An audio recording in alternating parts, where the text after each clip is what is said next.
Assalamualaikum warahmatullahi wabarakatuh. Alhamdulillahi rabbil alamin.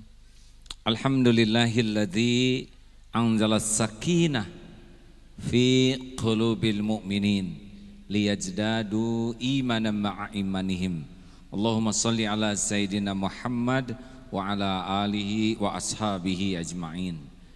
Mudah-mudahan Allah Subhanahu wa taala yang menakdirkan pertemuan ini terjadi benar-benar ridho kepada kita.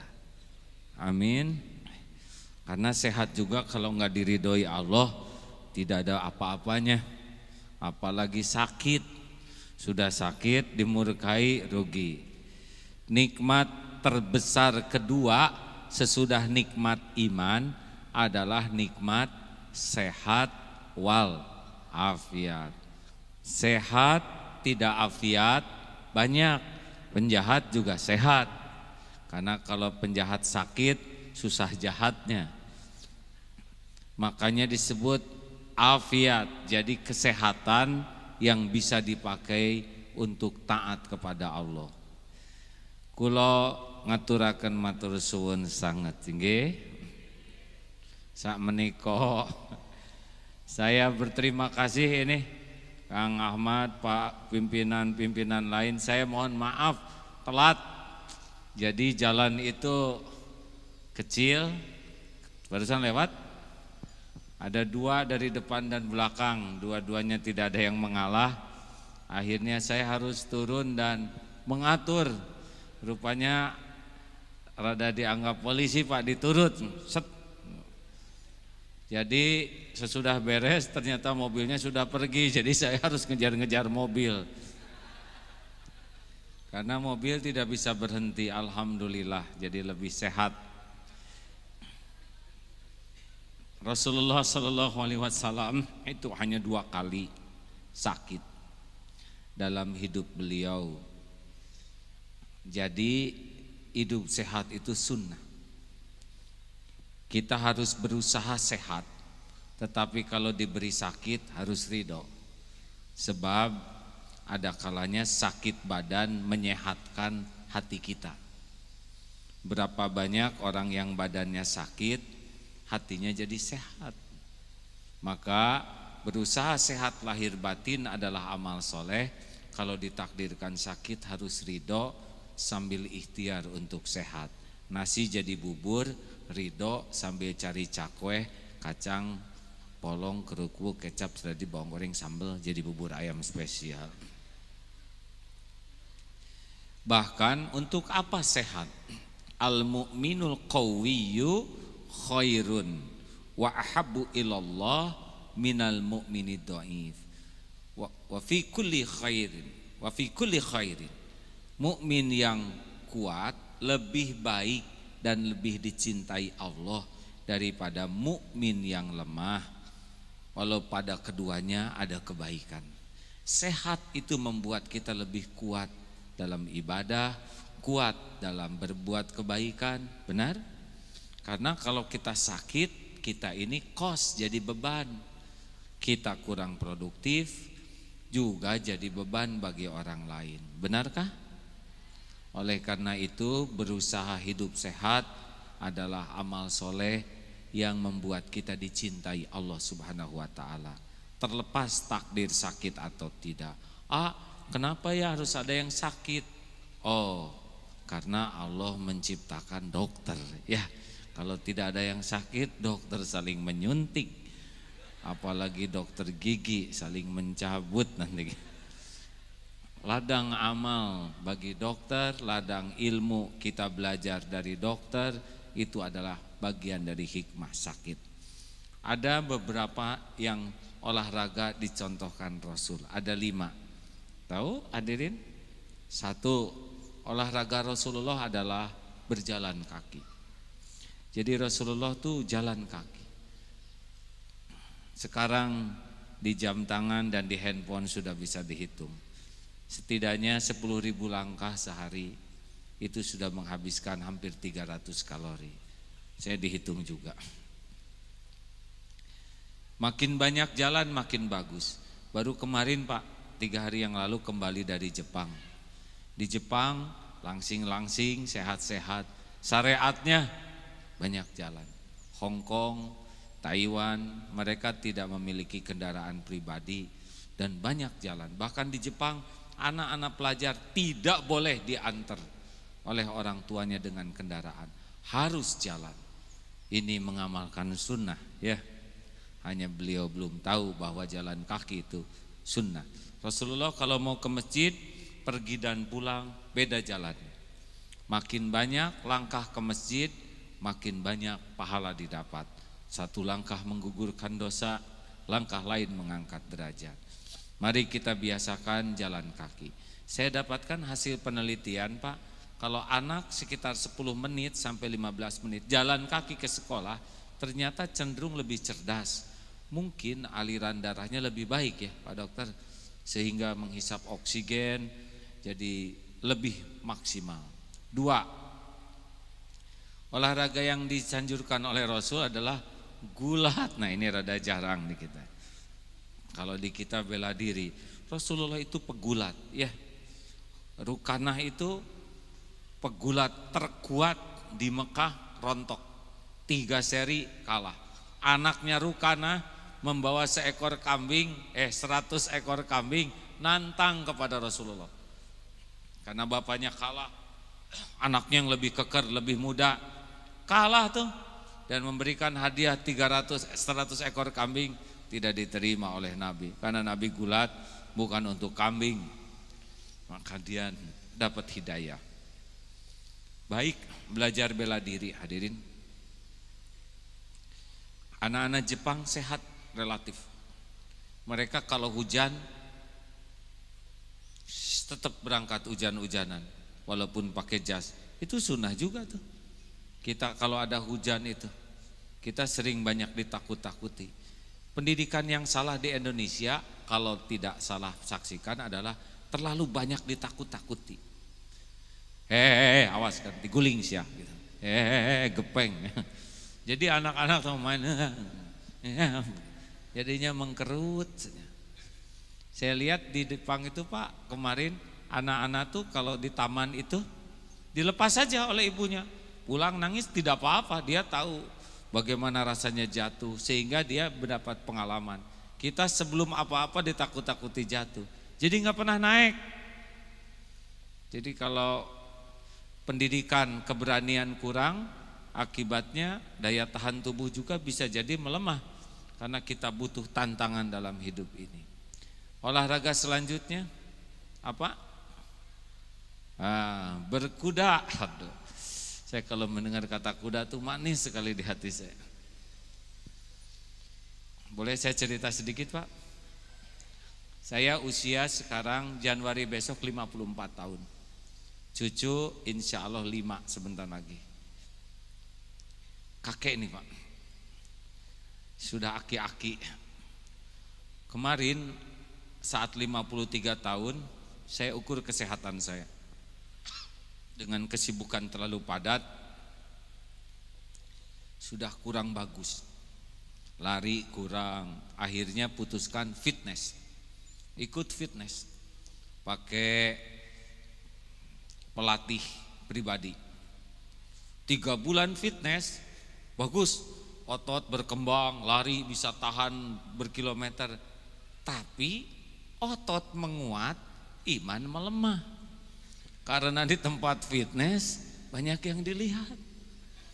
Suatu saat saya balikan badan saya, lihat tembok, tapi kan kaca ya, lebih jelas hadirin. Yang kedua, di tempat fitness lagunya tidak ada nasyid, tidak ada sholawatan, tidak ada tilawah Quran, yang ada disko. Waduh, kalau saya mati di sini, mati lagi disko nih, su'ul khotimah nih.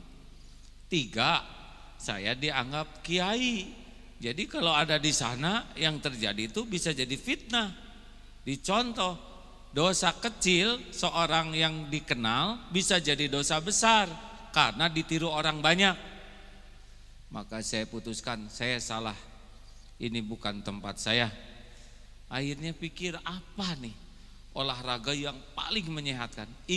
Baca Rasulullah SAW menyunahkan berkuda, memanah, dan berenang ya.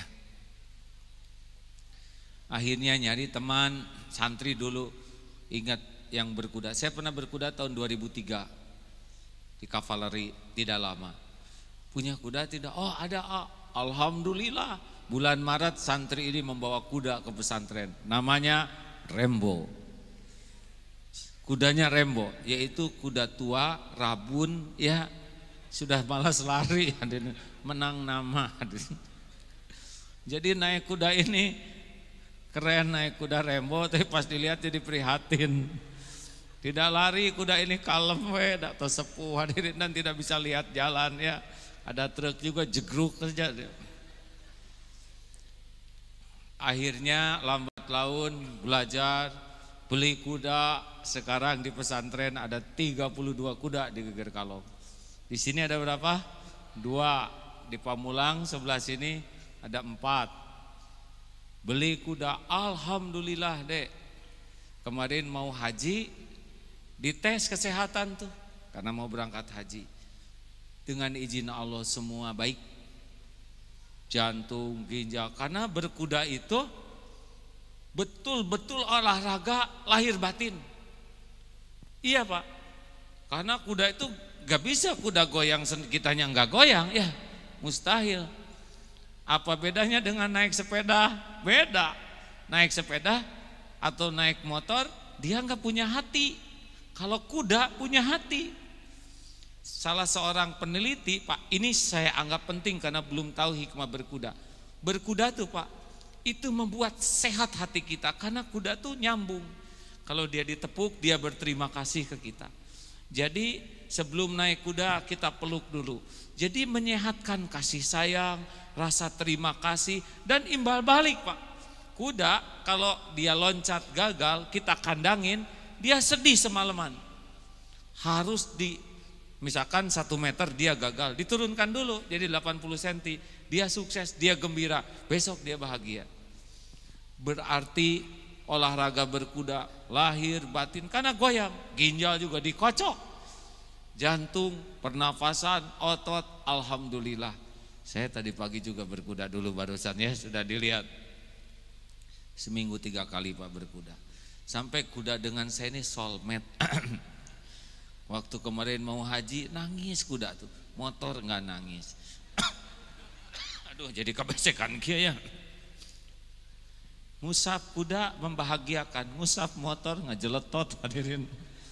Dan yang lebih hebat dari kuda ini hadirin, tapi kan kita juga bisa kalau mau kasih sayang memelihara kucing.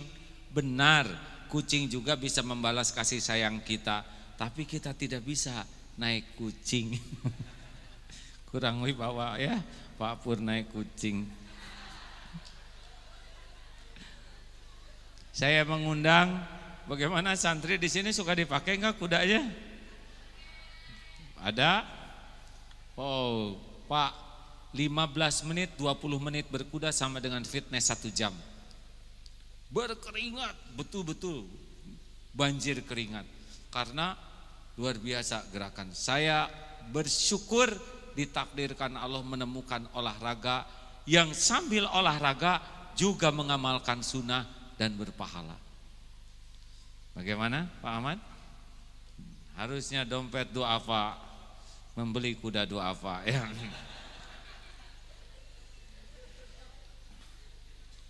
Silakan ibu bapak sekalian, pada waktu kalau wanita berkuda enggak, ini cerita tambah boleh? Saya ada tugas nih sama-sama beliau ke Amerika ya. Bulan apa kita sana? Maret, April, Mei.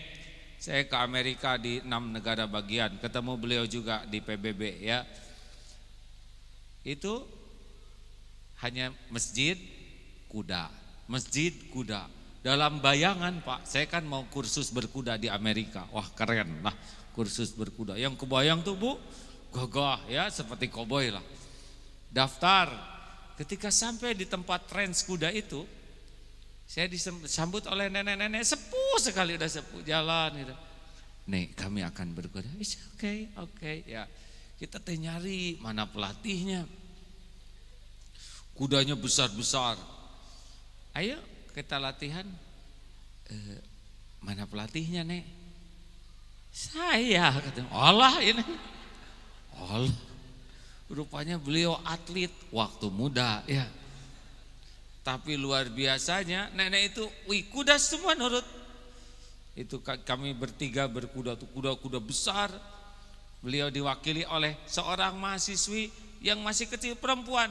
Di 5 negara bagian berkuda semuanya itu pelatihnya perempuan, Bu. Inilah makanya wanita laki-laki kalau bisa berkuda asal dengan adab-adab yang proporsional. Itu sunnah dan sehat. Memberi makan kuda sama dengan membentangkan tangan sedekah. Silakan. Apa perlu kita keluarkan kuda sekarang? Pak Pur sudah pernah jatuh dari kuda? Sudah sah berarti ya. Yang ke berapa? 4 adalah olahraga memanah. Orang membayangkan memanah itu olahraga biasa. Rasulullah itu sangat menganjurkan memanah. Memanah itu latihan fokus, olahraga pikiran. Hadirin, orang memanah itu fokus. Tidak ada orang memanah sembarangan. Ya, lewat, jerit, kena tuh. Santri lagi lewat, berarti ini zolim. Pemanah itu fokus. Urusan terpenting dalam hidup ini fokus. Sholat itu latihan fokus. Fokus itu menentukan orang berprestasi atau tidak. Surya kanta, cahaya matahari difokuskan membara tuh. Saya pernah lihat di National Geography, Pak, di pantai sama cahayanya. Dia bawa kaca pembesar sebesar meja ini nih. Sate mateng. Sekarang tusuk satenya yang dibuat dari kayu, terbakar kayu. Jepitan arang difokuskan meleleh besinya, dan batu difokuskan membara jadi lahar. Itu kekuatan fokus. Masalah kita itu 2. 1 susah fokus, 2 salah fokus, ya kan? Lagi sholat susah ingat Allah, giliran ingat selain Allah. Allah tas tuh kumaha cicilan Allahu Akbar. Tapi dicicil 12 kali sami Allah. Fokus memang tapi salah, Pak. Bapak sudah punya istri, fokusnya istri tetangga, itu masalah ya, Pak. Hadirin, makanya latihan memanah, latihan fokus, latihan sabar. Dan orang yang senang memanah itu pasti suka berprestasi. Karena yang dicari itu target terbaiknya. Tidak mau cari yang bener luar, ya kan? Pasti yang nilai 10 itu yang orang yang sering memanah suka kepada prestasi. Itu olahraga akal, olahraga hati. Dan pemanah itu cenderung tenang hidupnya. Nah, tadi sudah lihat kan? Berkuda sambil memanah. Halo? Wah, kalau ada waktu AA juga belajarnya berkuda sambil, itu lebih asik lagi, Pak. Karena kuda tidak dipegang, megang kuda aja susah, ya kan? Mengendalikan kuda supaya belok kiri belok kanan kan pakai paha, Pak, dan pakai miring badan kita. Kalau kuda mau mutar miringkan badan, kuda jadi ngerti kita mau belok ke kiri. Ini megang panah, masukkan ke panahnya aja susah, ngebidik juga dan apluk-aplukan. Wih, olahraganya lebih mantap lagi.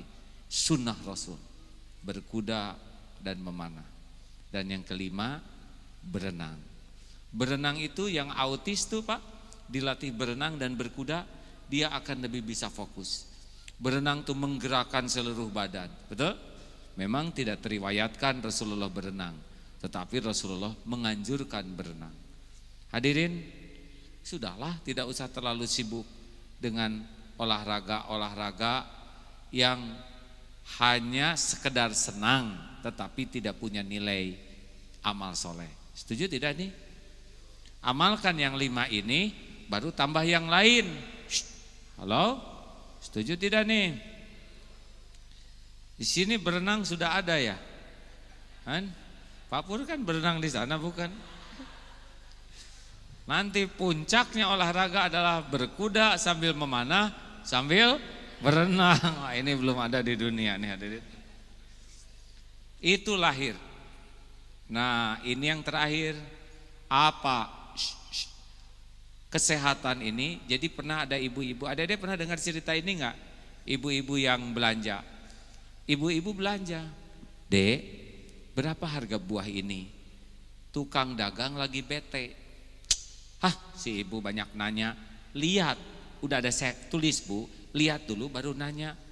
Ibu tersinggung. Tukang dagang kok judes sekali sih? Ditanya aja ngomong gitu. Pembeli rewel banget sih.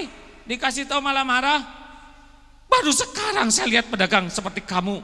Sama, saya juga baru sekarang lihat pembeli kayak ibu. Amit. Saya tidak akan beli di sini. Biarin, masih banyak pembelian. Sana. Kerudungnya membesar karena rambutnya berdiri, hidung mendengus, kaki noker-noker. Langsung buka pintu mobil. Blok. Ada apa mah? Kata suami. Diam Pak, ini urusan harga diri wanita. Apa salah saya mah pakai dimarahin? Dari belakang datang anak. Mama ada apa? Diam. Juga. Nih ini ilmu kesehatan. Alhamdulillah ada bu guru dari sekolah kita ini.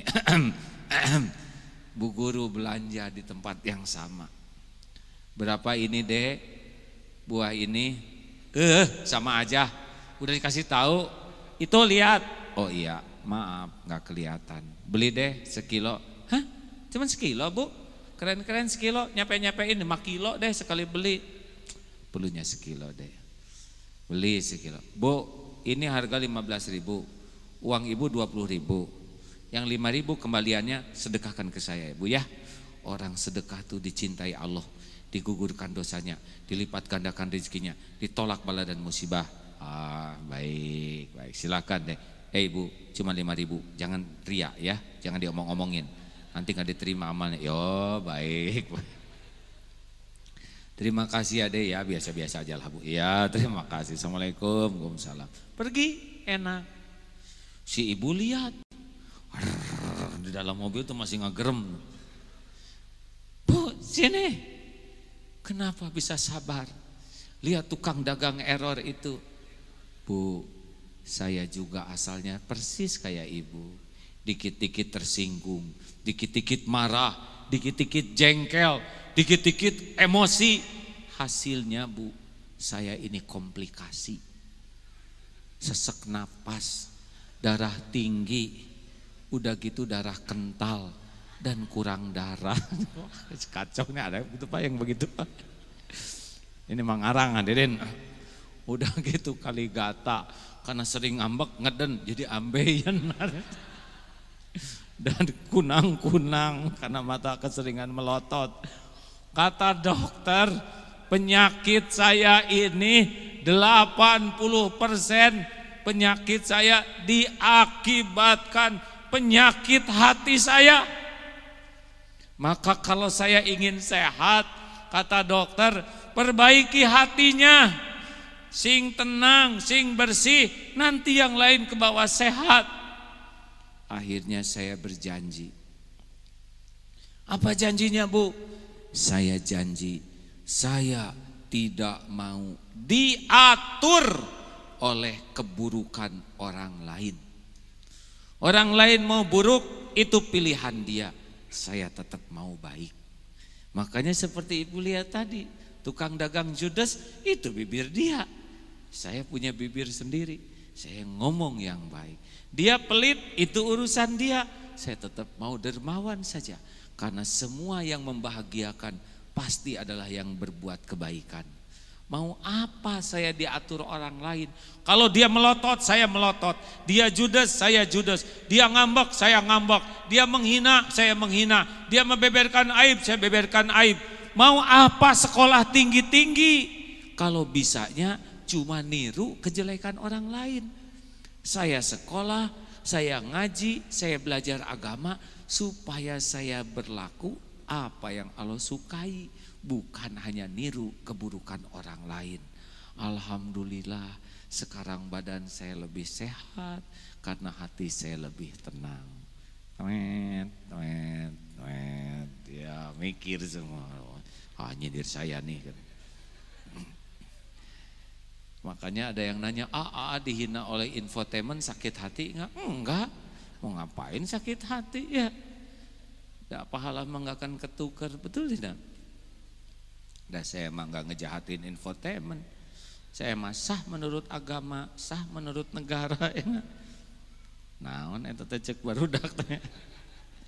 Bapak kenapa senyumnya beda, Pak? Ibu bapak yang baik, ayo berjuang untuk memiliki kolbun salim. Itu sangat membuat hidup ini nyaman. Tanya Pak Dokter, kan Pak kalau hati tenang menyehatkan badan ya? Iya, orang stres itu biasanya diatur oleh orang lain. Orang lain naik pangkat, dia naik tensi. Ya, kan pernah di kelas yang dengki itu ya, SMS, susah melihat orang senang, senang melihat orang susah. Anak-anakku sekalian, nilai terbaik di kelas ini diperoleh oleh pelajar Fulan dengan nilai 85. Yang dengki, dia 85? Gak mungkin, pasti ada apa-apanya. Ini guru gak rela.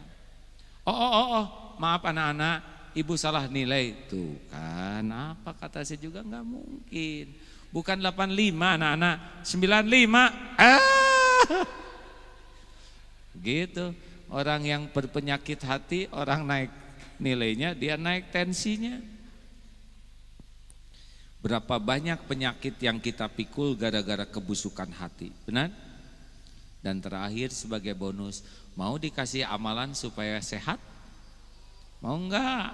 Ini amalan paling enteng. Rasulullah SAW bersabda, maukah engkau kuberitahu amalan terbaik, amalan yang paling suci loh, dalam pandangan Allah yang menciptakan diri kalian, amalan yang paling tinggi derajatnya, yang lebih baik dari menafkahkan emas dan perak, lebih baik daripada bertempur, membunuh dan terbunuh di jalan Allah. Mau ya Rasulullah? Jawaban Rasulullah sederhana, zikrullah ta'ala, zikirlah kepada Allah yang maha tinggi. Makanya ibu bapak, ala bizikrillah tatmainnul qulub, camkan hatimu hanya akan tentram jika ingat Allah. Inilah rahasia. Makanya orang yang banyak zikir ya, lisannya, pikirannya, arkan sekujur tubuhnya di dalam kebaikan, dan hatinya cenderung badannya lebih kuat, lebih sehat. Penelitian di Surabaya jelas ya, yang ahli tahajud itu ternyata daya tahan tubuhnya lebih kuat. Yang ahli saum juga lebih kuat. Ahli tilawah Quran lebih tangguh. Ahli zikir memang adalah sarana yang diberikan Allah supaya sehat lahir, sehat batin kita. Mudah-mudahan kerjasama ini berbuah amal soleh bagi kita semua ya. Semuanya jadi ahli zikir, ahli manfaat, ahli taat, dan olahraganya juga olahraga yang menjadi amal soleh. Terima kasih Bapak Ibu yang baik, para tamu yang mulia. Semoga adanya takdir ini kita memiliki sehat walafiat, lahir wal batin.